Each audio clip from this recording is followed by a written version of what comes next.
campaign in the second part.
Well, hello everyone. This is Al Fadi, and I'd like to welcome you back to another live stream with our dear brother Jay Smith. Earlier, we had another one where we invited Robert Spencer, and we talked about the search for Muhammad, or the quest for the real Muhammad, or did Muhammad exist?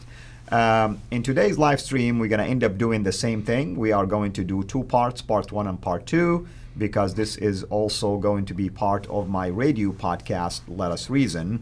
And we are going to cover similar issues related to the historicity of Muhammad and his person, his origin, and so on and so forth.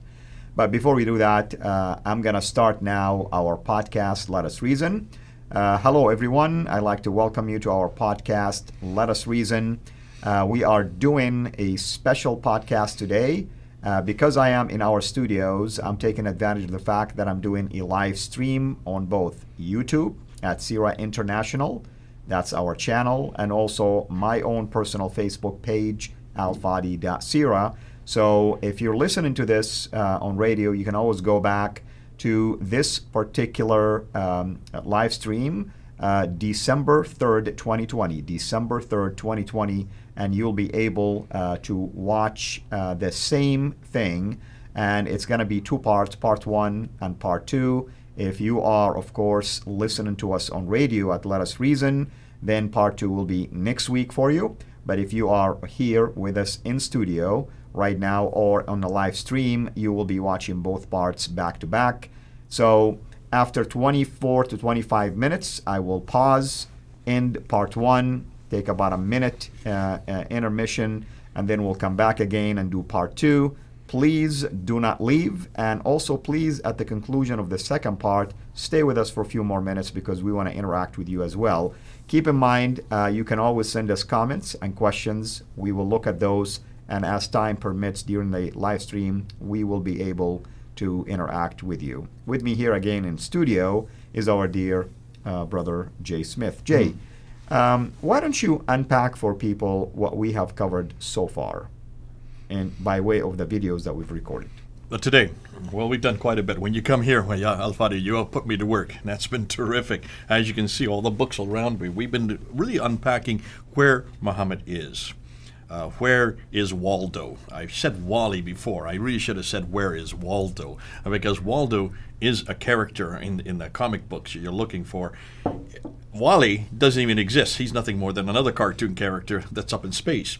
But been asking this difficulty. This is the problem that Muslims have. They talk about Muhammad. They always refer to him. They worship Allah, but his prophet, who's always the one that is the paradigm, the model for all of mankind, everywhere, at any place, at any time. They always have to go back to him. Yet everything they're talking about, everything they refer to, everything he said or did, is written so late, 200 to 300 years late, with Ibn Hisham in 833, with Al-Bukhari in 870. Sahih Muslim, Ibn Dawud, all the others who come after 870, and then, of course, Al-Tabari in 923. So that's 9th and 10th century. And we've been saying this, and I've been saying this since, 1995, when I did my debate with Dr. Jamal Badawi. I asked, at that time, I gave 10 historical challenges that I got from Dr. Patricia Corona. I'd been in her office earlier that week, and she went through these 10 challenges, and she said, Jay, why don't you use these? Say this, don't say this. Here's a better way to say it than what I had. I turned to her and I said, why don't you do this debate? Why don't you go and take on Jamal Badawi? And she kind of laughed at me. She says, no. As a scholar, I cannot do this debate because I have a chair to protect. I have an institution that supports me. I dare not ask the questions that you have the freedom to do. And that's exactly why we've been doing this. You and I have a freedom that the academics don't have. They cannot ask these kind of questions. They can do the research. They can put it out there. They cannot come to conclusions. When I was studying under Dr. Gerald Haunting in 1994, 1995, I was there at the School of Oriental and African Studies, and he would go through the emergence of Islam, very much the same material that we're looking at now. Nothing, well, similar to material, not the same material, because we have so much more now than they had back 25 years ago. And he would just put out these references. Here's the Dome of the Rock. Notice it doesn't have a Qibla. And I'm raising my hand and say, hold on a minute, that's hugely significant. He says, maybe so, but let's go on to the next step. I said, no, help me, walk through this. Why is it there's no Qibla in such a large structure there in the 7th century, late 7th century? He didn't want to come to conclusions. He was an academic. I would take this material down to Speaker's Corner and get up on the ladder. Well, at that time, I wasn't on the ladder until 1995, but I would introduce it to the Muslims on the ground. When Haunting heard that I was doing this, he took me in his office and said, don't you ever do this. This is not for public consumption. I said, if you're going to teach it, we can use it. Right. He says, don't ever associate my name with this. I said, Ray, you're the one that's teaching us it. And then the penny dropped when he said, I dare not let Muslims know about this. This must not get into the public sphere because I could lose my chair. And he was fearful for his life. And that's why we're doing what we're doing now. This is something that academics don't want to talk about. This is something academics dare not talk about. They are scared of losing their chairs. Even someone as important as Patricia Corona, who reads and writes 15 languages, who did all this German material, who was able to go back to the original sources, she could not debate this. She dare not debate this. Gerald Haunting, who was teaching it in his class, as long as the students were there and he knew who they were, that was fine. Now stop and ask me, tell me something here. Is there any other field of research where what you find will ruin your career, or what you will find may lose your life? Can you see the problem we're dealing with? Exactly. And that's why no one has dared to go public with it. We're going public with it, but thank God for Robert Spencer for doing that for us. He went public with this type of material in 2012. That's correct. In this book right here. This is the book that we introduced earlier today. And this is the book that came out in 2012, Did Muhammad Exist? Huge controversy, enormous controversy when he came out with this. And people would not put him on shows. They shut him down. He wanted to come over to Britain to support Tommy Robinson. He was not allowed a visa. They wouldn't even allow him into Heathrow Airport. He is so controversial. And the reason why he is so controversial is he's asking a question that everybody should ask. If we'd asked the same question about Jesus Christ, did Jesus exist, which has been asked, Right. Would we shut them down? Exactly. Would we threaten them with death? Would we not allow them to have visas to come into our country? So you can see this is particularly controversial, and it is confrontational. We're asking the same question that has already been asked of Jesus Christ. Did Jesus exist? Well, that has been supported. That has been we have reference after reference. We have scholar after scholar who's come up to support that we know who Jesus is. We know what he said. We know what he did. We know where he lived, and we can do it from material that is from the same time period that he existed, and also by eyewitness accounts, and also, as we said in the earlier broadcast, from those who got it from the eyewitnesses, and also those who were hostile, even hostile accounts. That is not controversial to ask that question. Why is it that this is so controversial, Al-Fadi? And so that's why we're introducing this on YouTube, because YouTube is one of the only places where you can introduce this, at least up till now. I used to introduce this at Speaker's Corner back in the 1990s. I remember getting beat up for this. I remember having my glasses broken for this. It became dangerous for it to do that. When Hatun came onto my team, and Hatun then got on the ladder with me, we started introducing some of the Kirat. This stuff, these things here, the Kirat we introduced in 2016. We just held up her 26 that she had. She has been flailed. She has been harassed. You can see what's happening in the last few weeks. When this whole incident that happened on June 8th, when we introduced this material, when we confronted not we, it was Mohammed Hijab, who had been in the crowd there in 2016 when we introduced it at that time. He was in the crowd and came with the same question that we imposed there in 2016 to Yasser Qadi. That was just 5 months ago. And see what has happened to Hatun since that time. Muslims do not like you to ask these questions. You do not ask questions about the Quran. You do not ask questions about Muhammad. The Book of the Man, the Book of the Man. Those are the two things you do not talk about. Right.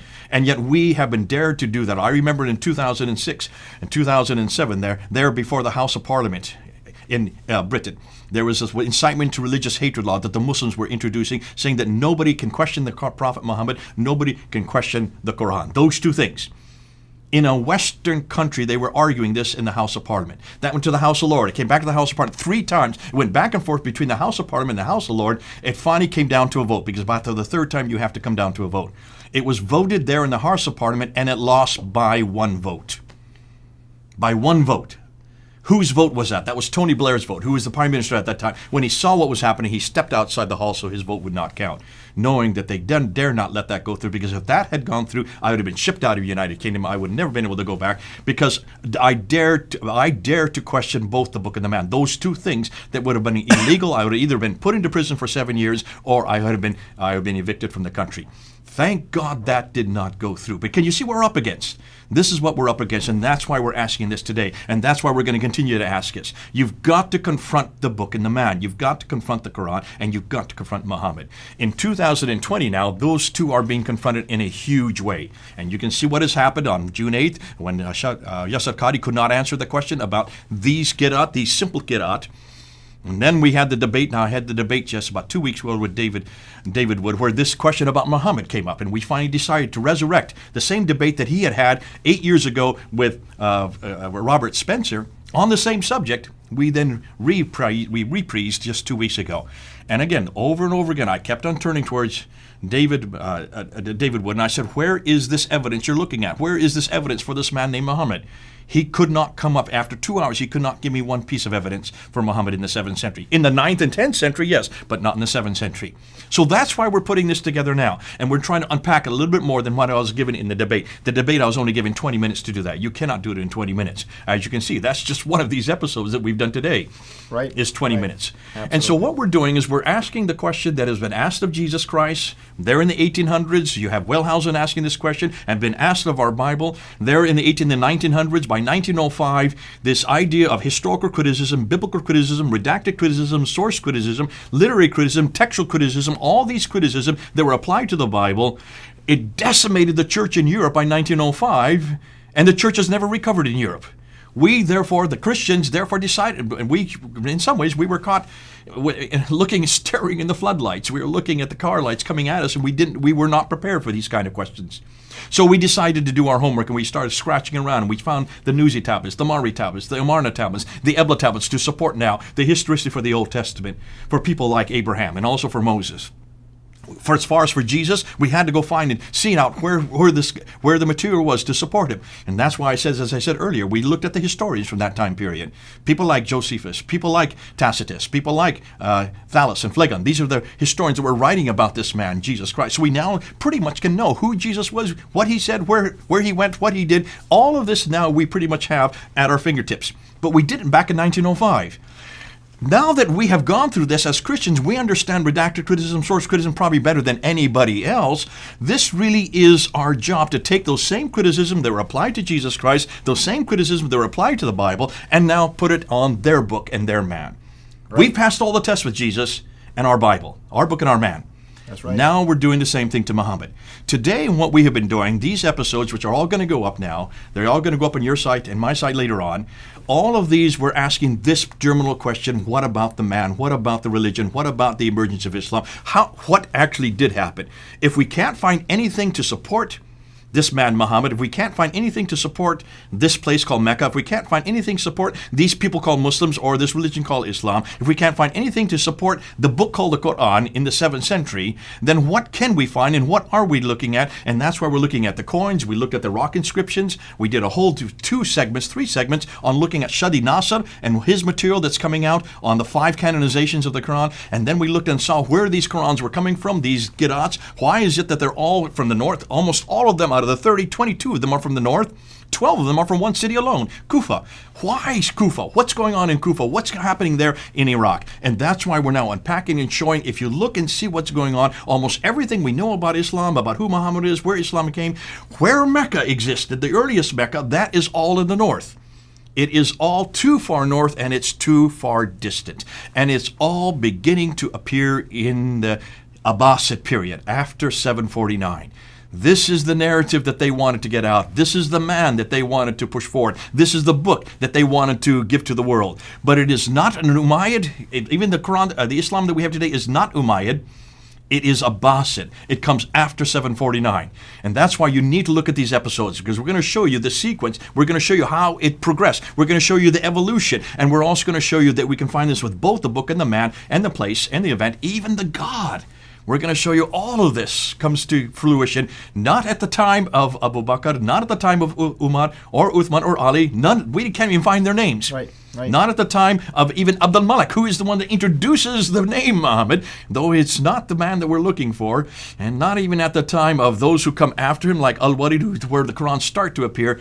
The Islam that we have today is really an Abbasid invention. It's an Abbasid creation. So that's what we're going to do with these episodes. That's why it's important that we do this, so that people then can discuss it, they can debate it, and not get these death threats and be thrown out of institutions, because of the fact that they're asking the question that anybody should be able to ask. And it's an unfortunate thing, Jay, because many of these amazing researchers, PhDs in the academic field have access to the data that you are sharing.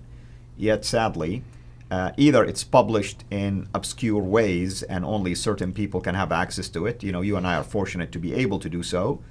Or it's just kept to themselves because of what you mentioned: fear of losing their chair, fear of losing a job, fear of retaliation, fear of threats. I mean, I don't blame them. I mean, certainly the threats are real. But also I blame governments where these academics reside for not standing up for freedom of information, freedom of dissemination, I should say, of this information, and protecting people who are doing just honest research, not picking on anybody. They're just throwing it out there. Now, an interesting thing you mentioned, Jay, we're finding, you and I have done this enough since last year at least, where there is a theme. I look for themes usually. There is a theme, and the theme points to north. Everything coming from north. North, the first Qira'at, Qira'at Ibn Amir in Damascus. North, the Qibla and Petra. North, Bukhari, for instance. North, you find the Abbasid dynasty and the writings of the biography of Muhammad and so on. So everything is coming from north. And even inscriptions that dealing with Uthman and others, you don't find them except later. So there is geographical problems. You have dating problem as well. So you have the Quran, technically speaking, did not become a fixed canon or the 7 readings and the 10 until later in time. We're talking a couple of hundred years here. The Hadith collection, a couple of hundred years. The biography of Muhammad, a couple of hundred years. I hope everybody's starting to see this, but my hope is that the Muslims are paying attention to this. Why in the world don't we find anything around Mecca, Medina, and around 7th century?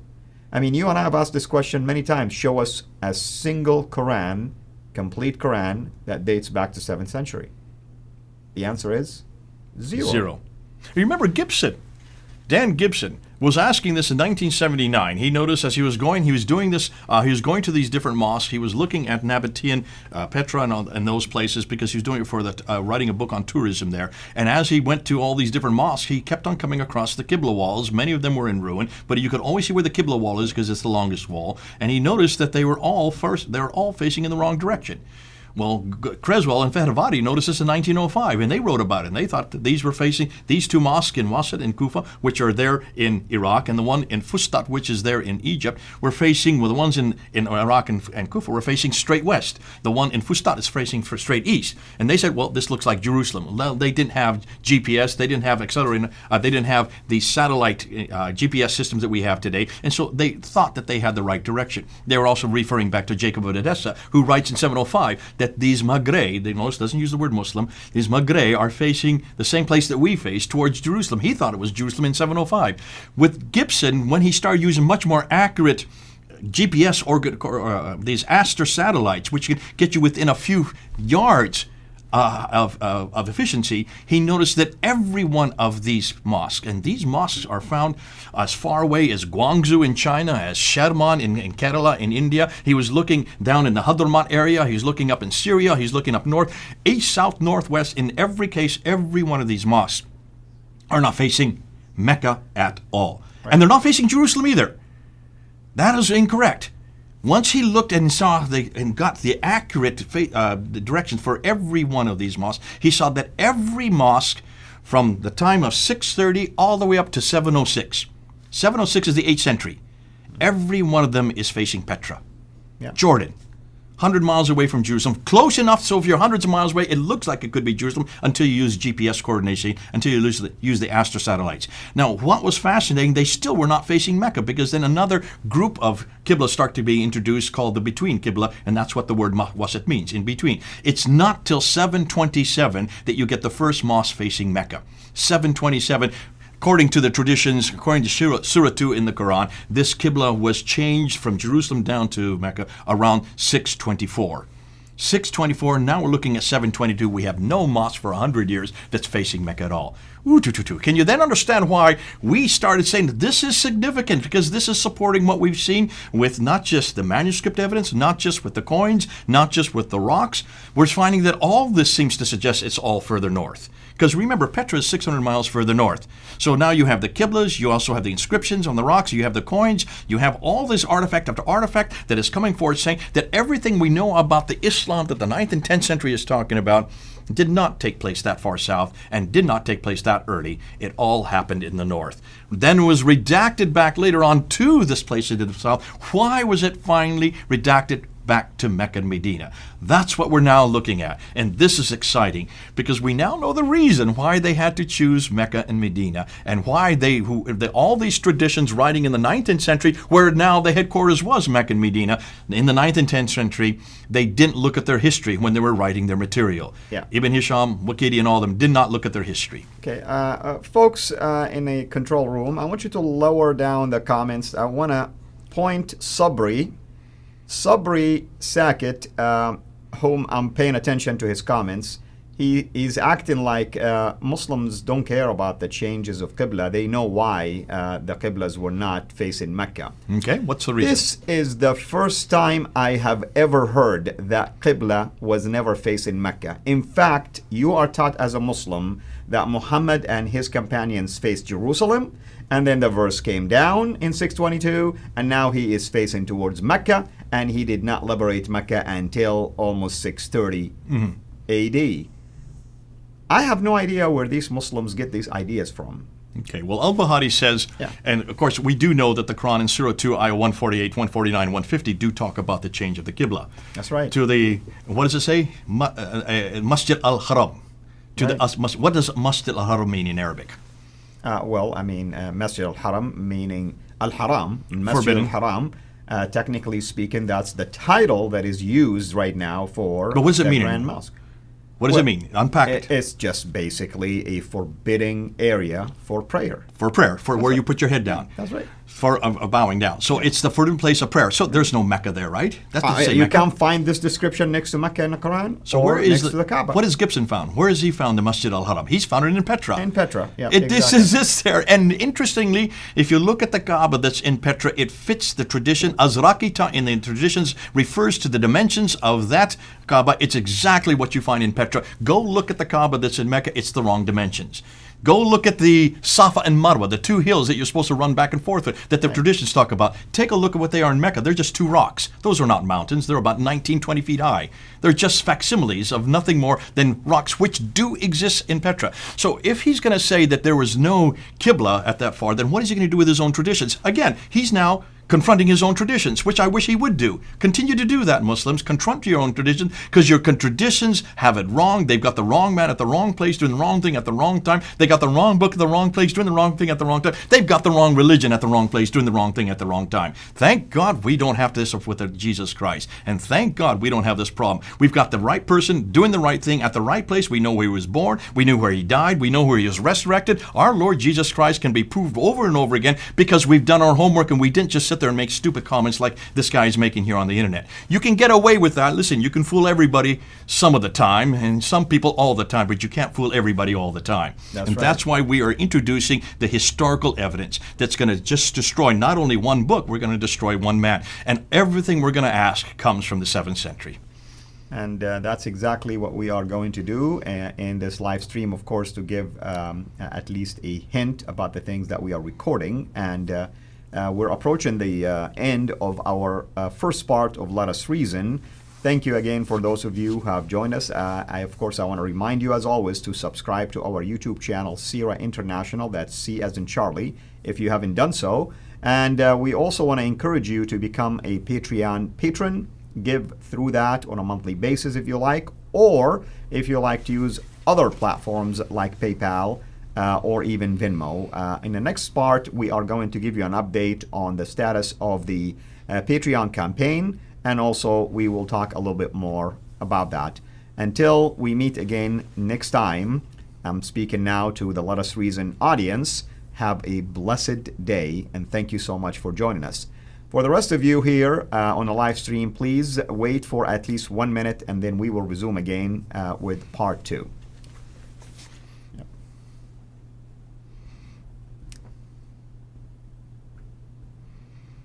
Very good. So, all right, we're back again, and we are going to start part 2 of our podcast, Let Us Reason, along, of course, with the live stream on our YouTube channel and Facebook also.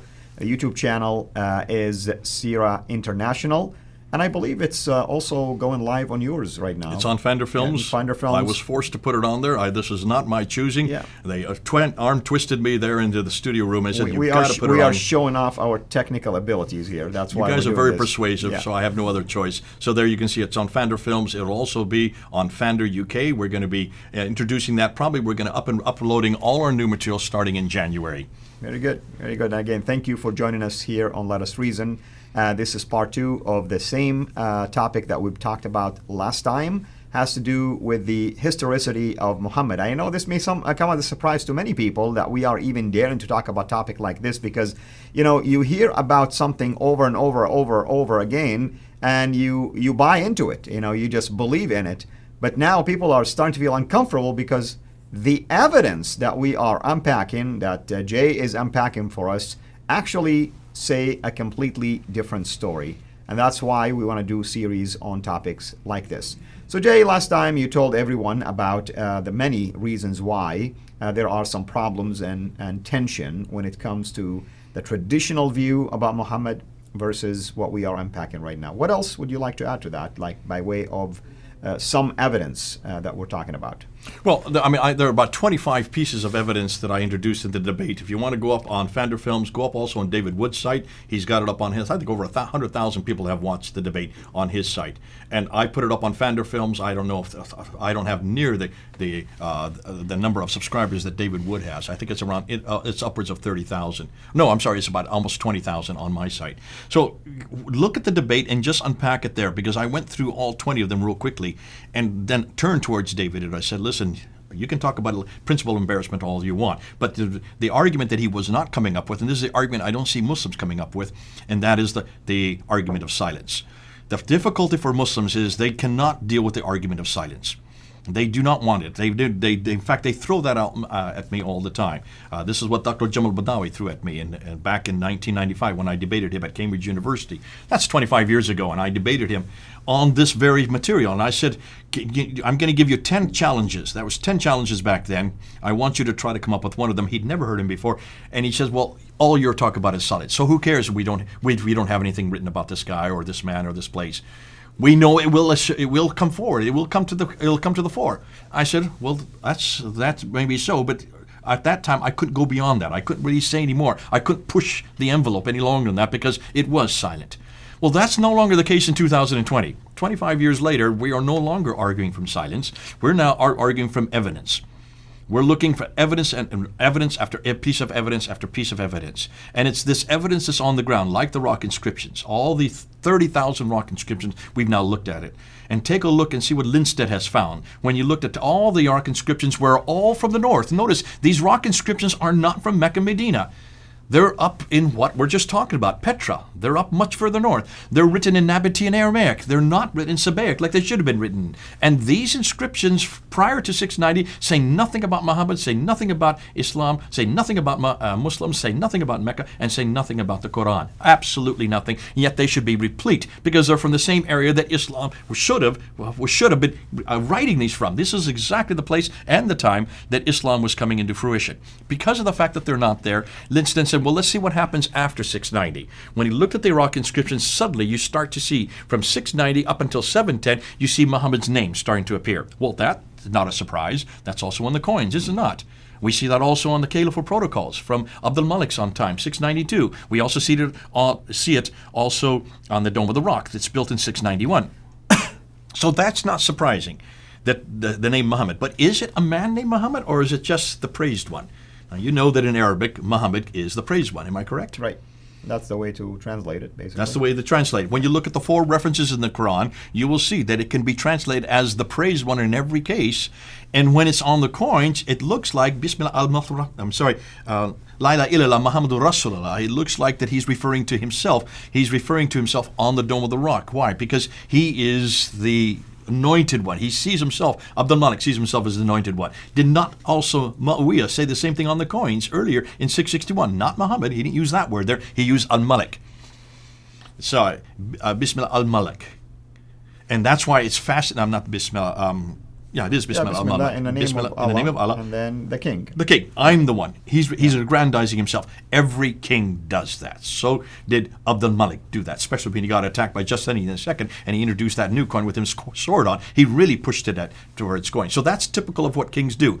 Fascinating that even that may not have been the man Muhammad. It may have been nothing more than himself. So when, according to the rock inscriptions, when does this reference to the praised one become a man? That does not occur until about 720 to 730. Muhammad died in 632, according to the traditions, if he even ever lived. Right. And that's why it's fascinating when you go back in the inscriptions and you see that he gets introduced in 720 to 730. That's 100 years later.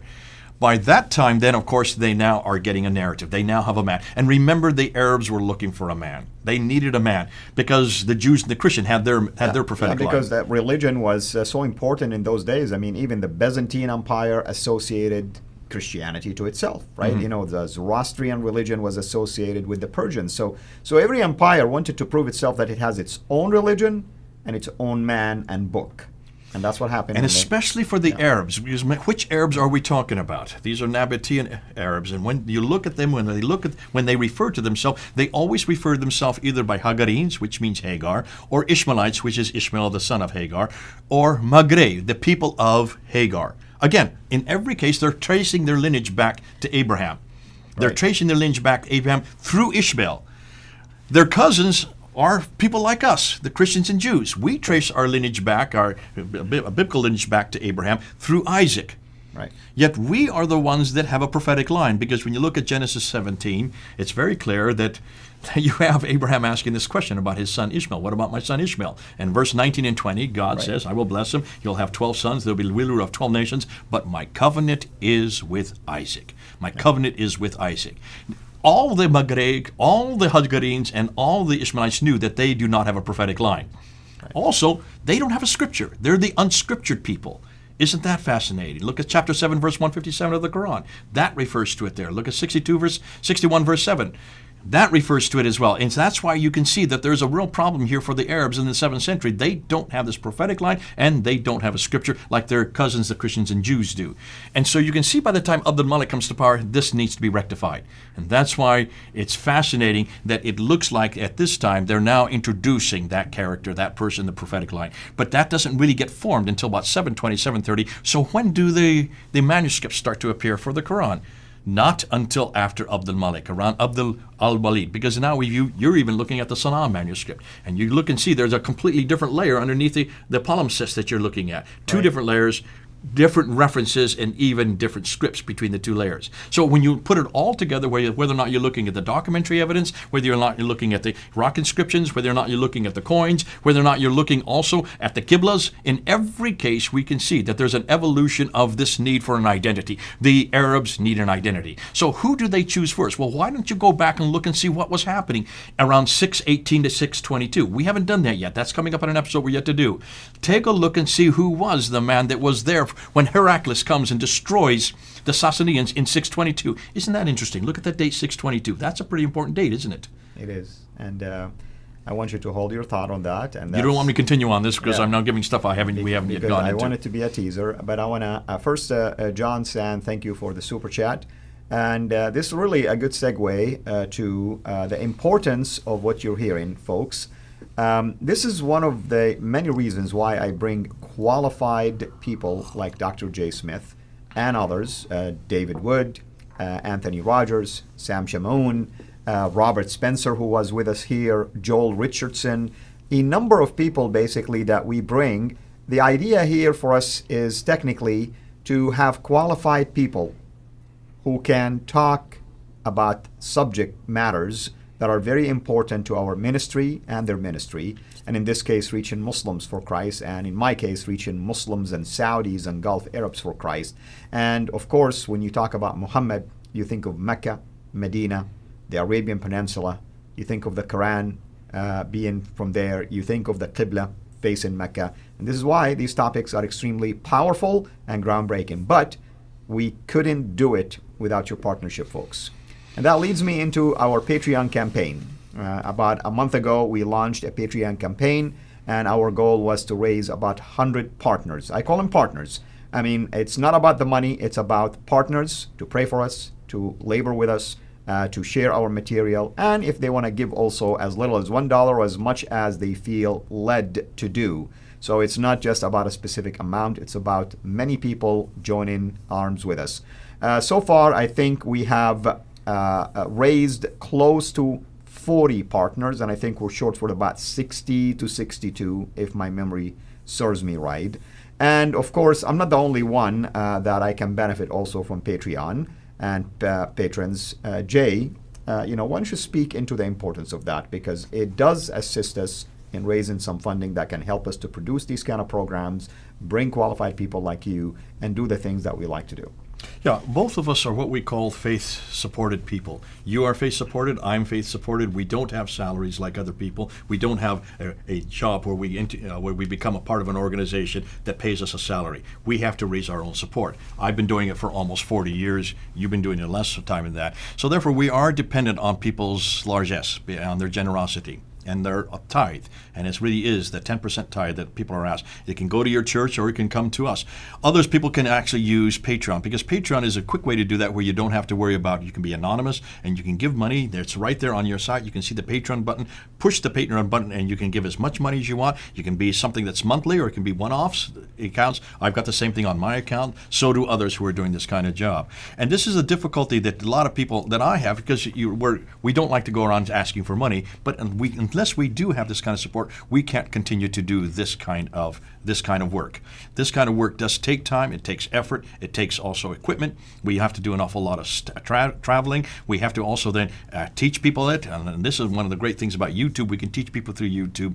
But in order to do all of that, you don't have a team around you. I don't have a team around me. We are kind of solo individuals who do all our own research. We do all our own videoing. We also do all our own editing. I do my own uploading it. And once I put it up there, then I have to deal with all the repercussions from it. And I've got to, if there's a mistake that I made, I have to admit to it and go through it and make sure that I don't make that mistake a second time.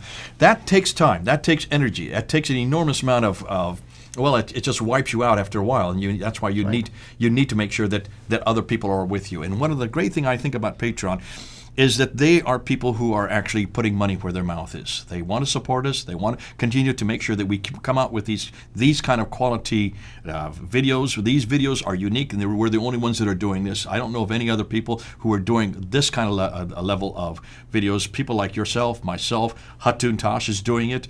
She puts out sometimes 2 or 3 videos a day. God bless her.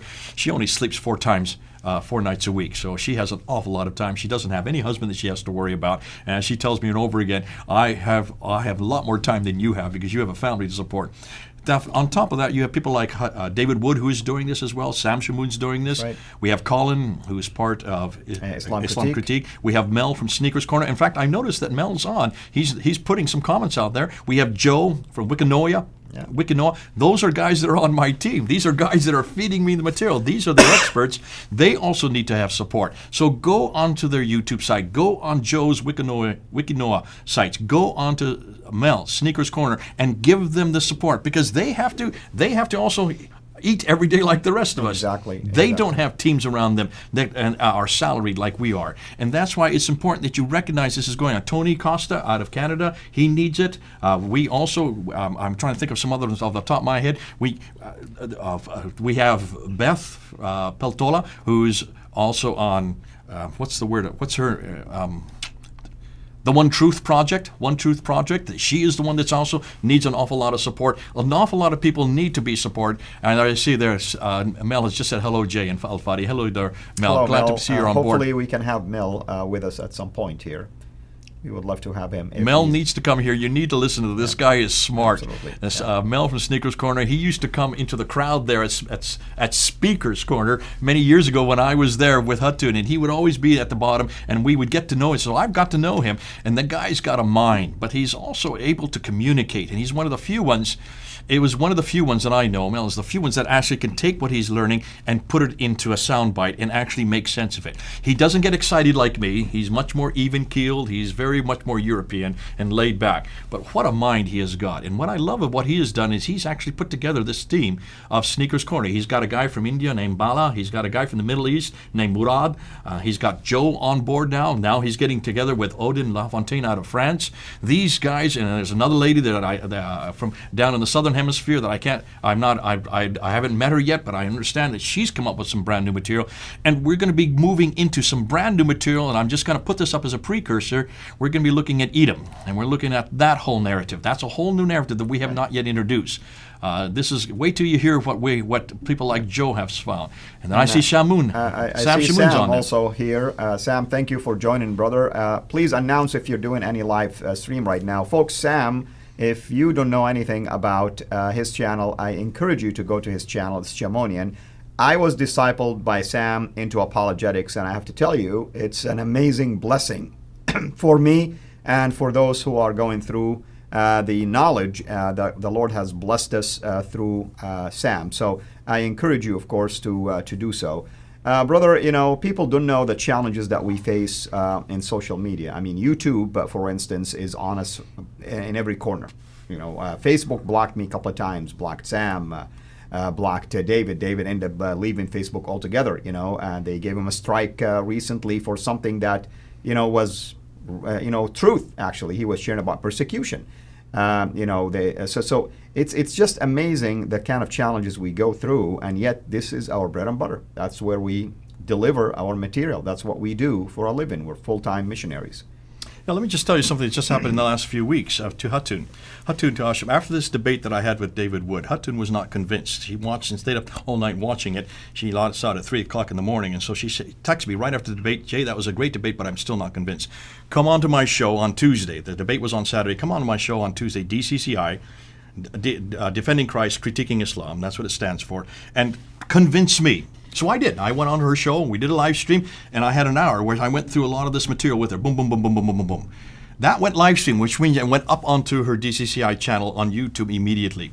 Within 3 hours, I understand, YouTube deleted that talk that she and I had, and then gave her a strike.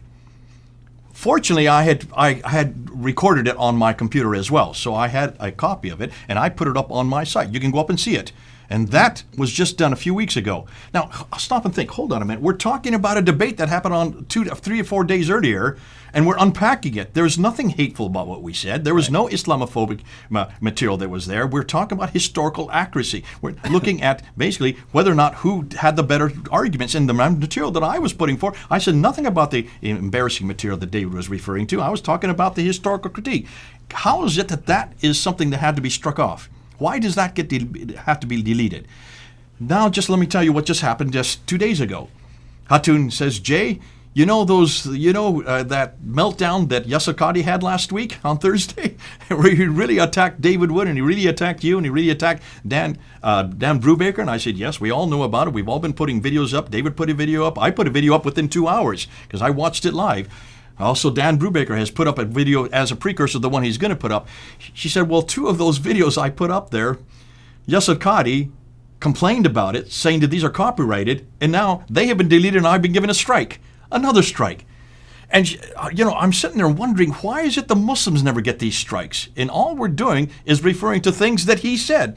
How is it that he cannot let people refer to and also quote his very material? He said these are copyrighted videos. Well, once you put them up on YouTube, what do you want us to do? To try to say what we think you said? Or should we actually say what you said? Right. Isn't it better that we actually put the video of you saying these things so that we are held accountable, so that we are truthful? No, to me, I'm gobsmacked that YouTube is attacking Hatun for this, has attacked David for this. So far, I've not got a strike, and so far, I've not got deleted. But I no longer have monetary. I don't have any monetary, so I don't get any money off of YouTube at all. I'm zero. That's why you notice I don't have any advertisements anymore. So you can see they have shut down all my monetary material, and that to me I don't really care because I much prefer people supporting me, not YouTube supporting me. But this is something that is unique. I don't know of any other branch of inquiry where you get struck off, where you get hated, where you get death threats. Where look, it happened to Hatun just about 6 weeks ago when she was there at Speaker's Corner and she was surrounded by that crowd, and the police came to protect her. And as she was being put into the car, the Muslims were yelling, "Kill her! Kill her! Kill her!" What was her crime? She was at Speaker's Corner of all places. This is the bastion of freedom of speech. All she was doing was holding up a crown with holes in it that she had drilled in it to remind them about the holes in the narrative. That's the best symbol you can give for exactly what she's all about.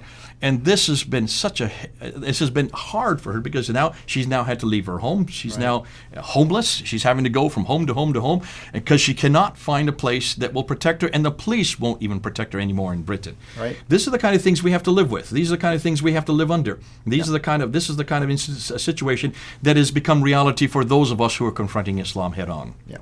And Sam just mentioned, by the way, he's been just been blocked for 30 days on Facebook. This is not the first time they've done this to him, by the way. Usually this is a preparation to remove him. They do that, they speak on anything and everything.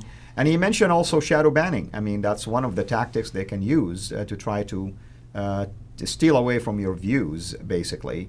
I want to thank, of course, Kafir Linda for her super chat. Kafir Linda, she's a good friend. I've known her for many. God bless you, Kafir. Thank you for doing that for our good old Fadi.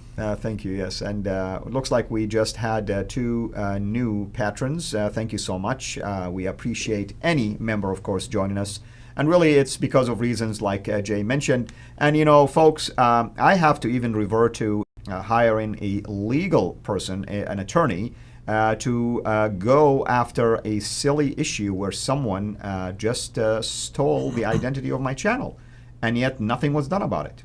So it shows how, you know, there are two double standards, basically. You know, one standard works one way and the other standard works the other way. All that to say is we're thankful that the Lord has given us these platforms. We want to use them in a wise manner, of course, to spread the good news. And we understand that there is going to be challenges that we will face. And obviously, I want to thank those of you who are joining us on Let Us Reason, the radio side of things. Hopefully, you can even consider becoming also members of our YouTube channel, CIRA International, that you can go and explore the channel that Jay has, Fonder Films, and that's with a P as in Paul. Islamic Clarity, just point him out. If anybody go to Islamic Clarity. Guys, listen, this guy's new on the block. He is amazing what he's putting up there. He's getting some brand new material, and he's actually going back and he's unpacking what's happening on the internet. He's one of the best that's out there that's actually doing what I think more people need to do. And he's going and he's showing who the major players are, and he's giving the background, he's showing their agenda. Great stuff, Islamic Clarity. God bless you for being and doing that for us. Amen. And someone here says, Aaron Larson is saying that Hatun needs to get in touch with our friend at Islam Critique to go ahead and find ways to fight these strikes. And I agree. I mean, you have to really stand your grounds. But at the same time, it's still a challenge. It's still a disruption, regardless of how you look at it, obviously. With that in mind, again, like I said, go to our brother here, Fonder Films. That's the name of his YouTube channel. Shamonian, that's Sam Shamon's YouTube channel. Act 17 Apologetics, that's David Wood's channel. I mean, there's so many channels out there that we want to recommend. Islam Critique is another one. Consider, of course, going to these channels, subscribing to these channels. And if the Lord put in your heart to, basically give towards the efforts that they do, like I said, the great thing about Patreon is like you can give as little as $1. That's it, $1, and you forget about it, basically. But if you prefer other ways to give, I speak for myself. I have PayPal that you can use, of course, which the information you'll find it in a description box below the video. And also, I've added Venmo, and the handle for that is at al-fadi, and we will add that also to our description box. Brother, thank you so much for the time that you have spent with us. Those of you who are with us in a live stream, please do not leave yet. We will conclude the podcast at the moment, and then we will come back to you as well to interact with you and take a look at some of your questions. Thank you again to those of you who are joining us and Let Us Reason. May the Lord bless you richly.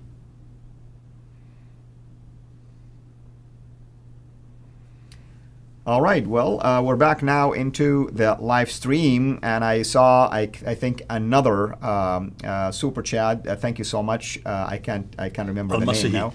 Al-Masihi, yeah, thank you so much. He's one of our partners also, Patreon partner recently, became one.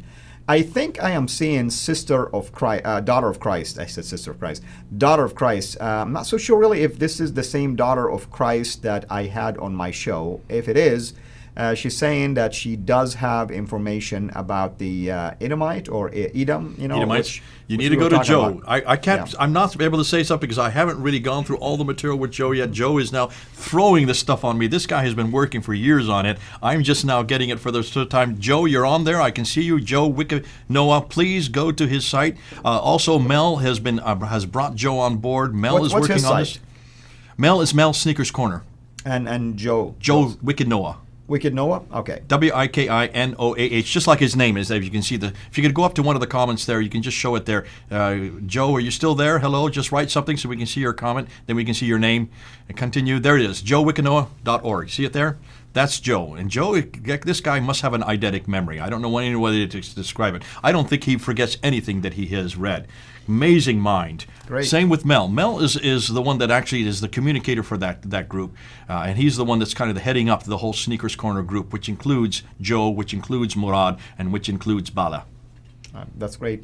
Let's see if we have. Oh, and also Faye. He wants to give a shout out for Faye. Faye is the woman who's coming up with brand new material. That stuff, wait, you haven't heard yet on Fander Film. We're all bringing this to Fander Film. It is yet to be put out through the wide sphere, but it's going to go out probably in the next 2 or 3 weeks. Yep. So let's start with this question. There's a question here that I just saw, and it disappeared. I'm sorry about that. It was right in front of me. Guys, just take us to any question, and let's see if we can interact with any of it. I'm not seeing. Well, let's look at so that thing. far. The penalty of which is death for Milan 2. Asking them to approach Islam critically is an existential danger. This is the difficulty that we're always fine. I was just talking about this earlier with a friend of mine who came here with me, and I said, isn't it interesting? Someone like Yusuf Qaradawi, who is head of Al Jazeera television, he is the one that unpacks the Quran every night on Al Jazeera television. He made this famous comment that Islam would not exist without the apostasy law. The apostasy law is the only reason why Islam still exists today. Because if it was ever put up to scrutiny, if it was ever put up to question or being critical, there would be such a drove of Muslims leaving. As far as the apostasy law is there, that keeps Muslims in place. Because if you are to, especially if you criticize the book and the man, Muhammad or the Quran, that is a capital offense in Islam. If you leave Islam, that is also a capital offense. Now, you're an apostate. What would you say to that? Well, I mean, that's the Sharia law for sure, but it seemed like they're not enforcing it. However, if they want to throw the book at you, they can do it. The law is on their side. That and Scripture is on their side. Exactly, that's what I mean. It's Sharia law, and which based on Scripture and Hadith, technically speaking. And that's why you need to take a look.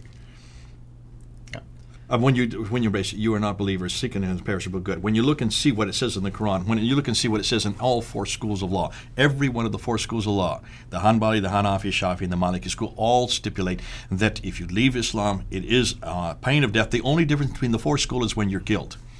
Yep. Some say immediately, others say 3 days, one says 10 days. And the reason for that is so that you can repent. And that's why you have the C-295 law in Pakistan. I grew up in India right next door, and that law stipulates that anybody who denigrates the Prophet or anybody that denigrates the Quran must be put to death. Interestingly, that's the law that was almost brought into Britain in just about 13 years ago. And I thank God that we have not fallen into that trap. Do you know of any law that comes close to that in Christianity? Do we have anything that would even suggest that people cannot leave or they can accept? Or in Christianity, we have just the opposite, don't we? Everybody has a choice to either leave or accept. Much as you can see, Adam and Eve were given that choice. And the prodigal son, one of the most beautiful stories there in the gospel account of here you have a father allows his son to even reject him, leave and reject him, yet he never rejected his son. Just the opposite. And that's why, in some ways, we can, for those of us who live in the West, we are a product of that Judeo-Christian environment. We're a product of that freedom to choose or to reject Jesus Christ. Islam does not have that freedom. Alexander, thank you so much for Super Chat. There is a strange question. I don't know what it's meant by it, by Kenneth White.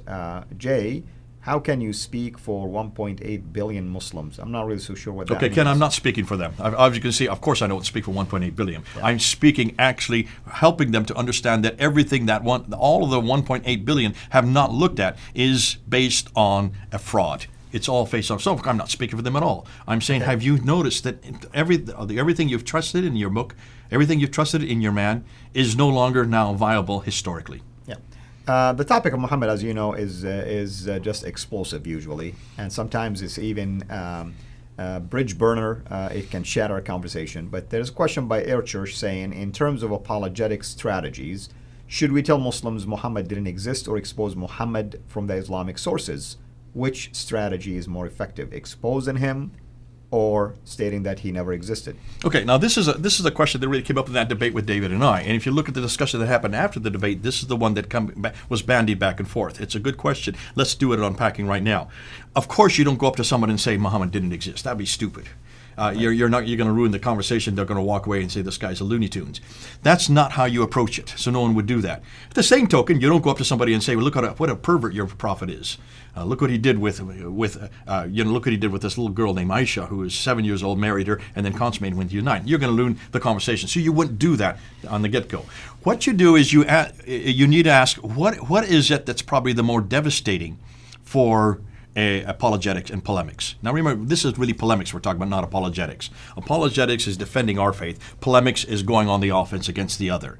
One is defense, the other is offense, like a football team. Right. You have defense and offense, two completely different teams, American football that is, and two completely different skills. When you go on the offense against any faith, it doesn't just have to be Islam, any faith, you're going to have to know that faith very well. And in order to introduce that, you need to start with apologetics, and as they make claims for the faith, then you just back them up and say, hold on a minute, you made this claim that this man was the greatest of all people, that he was the seal of all prophets, and that he was such a great man. Have you looked and seen what he did with the Jews living in Medina? If you say he's such a great man, what did he do with the Banu Kainuka family, the Banu Nadir family, the Banu Qurayza family, especially the Banu Qurayza family in 627? Right. If he's the greatest of all men, is this a model for you to use today? If he is your model, are you going to use that model? Because he slit the throat of 800 men and took the women as concubines and the children as slaves. Right. Is that the model we should use today in the 21st century here in the West? I would not think so. I would rather go to Jesus Christ. Because when Jesus Christ was confronted, when Jesus Christ was accosted,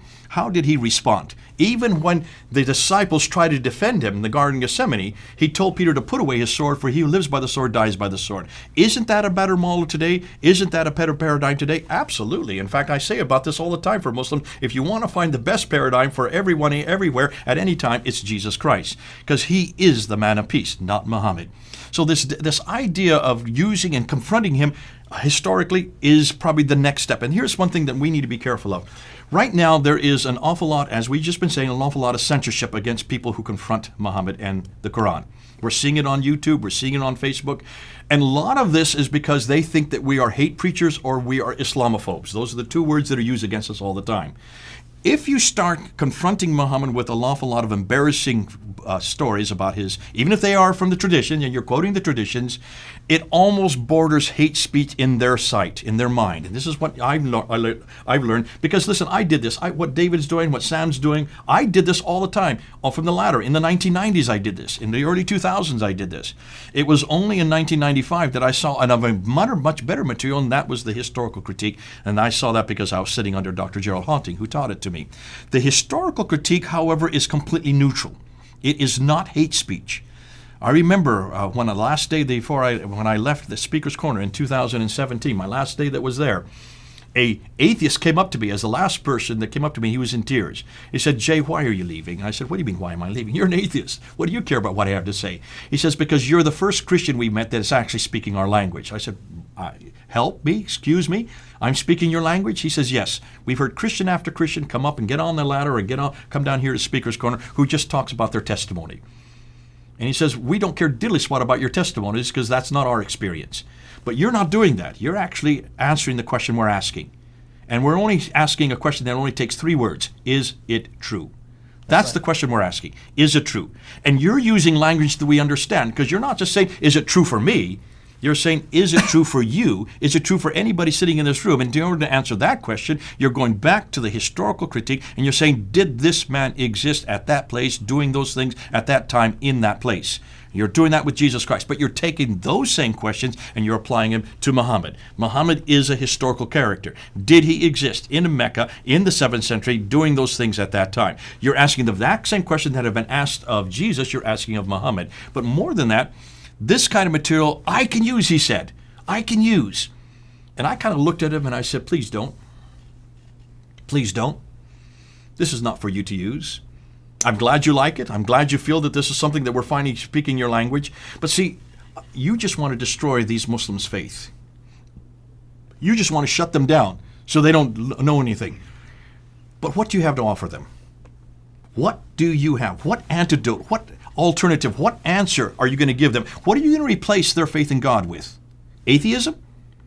What are you going to replace with their faith in revelation? You don't have any revelation. What are you going to do with Jesus Christ? They love Jesus Christ. Muslims come up to me all the time and say, we love Jesus Christ. Why don't you love Muhammad? And my answer is exactly. That's the problem. You have nothing to give them. This is really our debate. This is really our discussion. We are, as Christians, are the only ones that really should be involved in this, because as Christians, we are the only ones that have an alternative. As Christians, we are the only one that have the answer, and the only one that has an antidote. And that's why I do not want to destroy these Muslims' faith in God. I just want to bring them home. I Amen. do not want to destroy their faith in Scripture. I just want to bring them home. I do not want to destroy their faith in Jesus Christ. I just want to take them from Islam and bring them back to Yeshua, the real Jesus. Amen. So this is really for us to do. This is for those of us who actually do have an answer for these Muslims. Because why in the world do we want to make them atheists or humanists? We've got enough of those already in our country. That's right. And they have nowhere to go. And these people, these gorgeous Muslims, men and women, I've absolutely loved them. And that's why I've loved them for 38 years, because they are the ones that I find are the most passionate. And when it comes to God, are the most passionate. When it comes to revelation, are the most passionate. When it comes to the mind, they are the ones that I go to because they have a passion that I'm jealous of. I just want to make sure that that passion is to the right God, to the right book, and to the right man. And that's why I want to bring them. Let me give you an anecdote, an example of what happened a number of years ago. I was at Speaker's Corner. I was up on a ladder, and there was a huge, tall guy named Muhammad who stood about maybe 6 foot, 6'7", 6'8". So when I was on the ladder, his head was right next to mine. He was that tall. And I was talking about Muhammad that day, and he got absolutely upset. And he grabbed me and threw me off the ladder. Now, my glasses went one way, I went the other way. I got up, brushed myself off, looked at my glasses, put it back on, and got up and started talking as if nothing had happened. About 2 or 3 minutes later, he then grabbed me and threw me the other direction. I went flying. This happened the third time. I got thrown off the ladder 3 times by this Muhammad. Finally, I went up to him and says, Muhammad, we've got to stop this. You've got to stop throwing me off the ladder. This is not hurling corner. This is Speaker's Corner. As we were speaking, an atheist comes up to us. And he looks at us and says, why are you two talking to each other? You have nothing in common. Immediately, Muhammad put his huge arm around mine, turned towards the atheist, says, this man believes in God, I believe in God, you don't. This man believes in heaven and hell, I believe in heaven and hell, you don't. This man believes in prophets, I believe in prophets, you don't. This is my brother. Who are you? And that's when the penny dropped. Here is the guy who had just thrown me off the ladder 3 times, calling me his brother and not the atheist. Can you see what we're talking about? Right, right. We have an affinity with Islam that no one else has. That's right. We understand them better than anybody else. We have a love for them better than anybody else. I absolutely love Muhammad, and I love all these men and women of God who are from Islam. The problem is they've got the wrong book, they've got the wrong man, they've got the wrong God, and I want to bring him home because I want to be with them forever, walking and talking in the cool of the day. And the only way I can do that is to confront them, not at all this tertiary stuff that's all about the problems of their man and all these things, these silly things he did. I want to go to the very foundations. I want to go to the root, and I want to confront that root because I have a better root. I have a better book. I've got a better man, and I've got a better God, and they need to know him because until they know what God has done for them, until they know what God did for them 2,000 years ago, they'll never know how to get back to that God again. And my God is a God they can walk and talk with. My God is a God they can have a relationship with. My God is a God who came and entered time and space. My God is a God who died for them. What did what did Allah ever do for them? That guy doesn't even have a name. He's nothing more than a title. And that's why I say we need to bring him home. We need to bring him home. So this whole endeavor that we're doing, this historical criticism that you and I have been working on, that Hatun's been working on, that Mel's been working on, that Joe's been working on, that now Murad and them are all working. These guys are striving away, and they all want the same thing we want. They want to bring people home to Jesus Christ, and they want to bring people home to the truth. Amen. Brother, thank you so much for your heart. Everyone, you see why I have an amazing partnership with our dear brother here. And I agree with everything he says. My heart aches for my people. 1.6, 1.7, 1.8 billion, whatever the number might be, my heart aches for them. Sometimes people wonder, by the way, why do I do shows in English when I am an Arab? Because who's going to take care of the non-Arab speaking, basically, Muslims? There is a large number of them. I mean, many of you probably assume if you're a Muslim, you're an Arab or at least speak Arabic. That's not the case. At least 300 million Muslims, if you're lucky, they speak and understand Arabic and also possibly, if any, understand also the Quranic Arabic. But who's going to reach out to the rest of them? They are made in the image of God. We have a responsibility to reach out to them. And you can see why. I am called to do this. I've invested my life into doing this. I left engineering, by the way. Be honest with you, I was getting paid more than $100,000 a year in my engineering job. But when the calling came, I realized God wants me to leave everything behind and focus on serving the lost, and in this case, my Muslim people. So I laugh sometimes when I read comments that people think we're doing it to be riches. If we are rich, I have to tell you, we have yet to see those riches. You know, people tell me, oh, you're making this much money. I haven't seen the check yet. I don't know, maybe you have it. But nevertheless, we're not about money. We're about serving the Lord. We use it to produce things like this because we want to give you the highest quality possible to benefit from it. Not just yourself, but maybe in small groups and among your friends. But most importantly, we care for our Muslim friends. I get a lot of notes from Muslims thanking me, actually, that the Lord used the little things that I've been doing to bring them to Christ. And I'm sure, Jay, you get the same comments from them. Right, brother, thank you so much. Thank you, everyone. We appreciate you. Tomorrow, Lord willing, we'll do another live stream. Most likely, I don't want to make commitment, but most likely it will be at 12 noon New York times. But sometimes we're at the mercy of technology. So hopefully it will be around that time. You'll know about it when it happens. And we will update you on what we've been doing up until that time. Thank you so much. God bless. And until we see you again, take care. This is Al Fadi.